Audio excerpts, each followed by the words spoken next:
ఏపీలో కూటమి ప్రభుత్వం పింఛన్దారులకు షాక్ ఇవ్వనుంది. అనర్హుల నుంచి తీసుకున్న పింఛన్ డబ్బులను రికవరీ చేయాలని అధికారులకు ఆదేశాలు జారీ చేసింది. రాష్ట్ర సచివాలయంలో కలెక్టర్లు, ఎస్పీలతో నిర్వహిస్తున్న సదస్సులో ఈ కీలక అంశాలపై చర్చ జరిగింది. ఇందులో భాగంగా సామాజిక పింఛన్లలో సుమారు 6 లక్షల మంది రాష్ట్ర వ్యాప్తంగా అనర్హులున్నారని స్వయాన సంబంధిత మంత్రి నాదెండ్ల మనోహర్ వెల్లడించడంతో ప్రభుత్వం ఒక్కసారిగా షాక్ గురైంది. రాష్ట్రంలో మొత్తం 64 లక్షల మంది అన్ని రకాల పింఛన్దారులుండగా దివ్యాంగుల కోటాలో అత్యధికంగా అనర్హులున్నారంటూ సదస్సులో నాదెండ్ల మనోహర్ వివరించారు.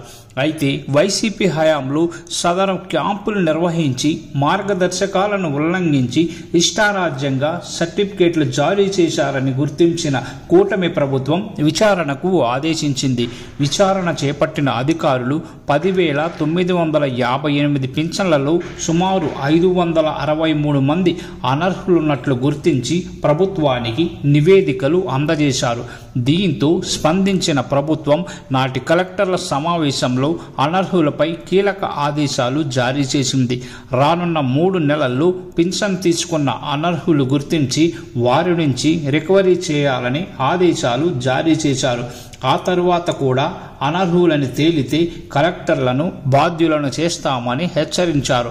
తల్లిదండ్రులు చనిపోయిన చిన్నారులకు పింఛన్లు ఇవ్వాలని ముఖ్యమంత్రి చంద్రబాబు తాజాగా ఆదేశాలు జారీ చేశారు.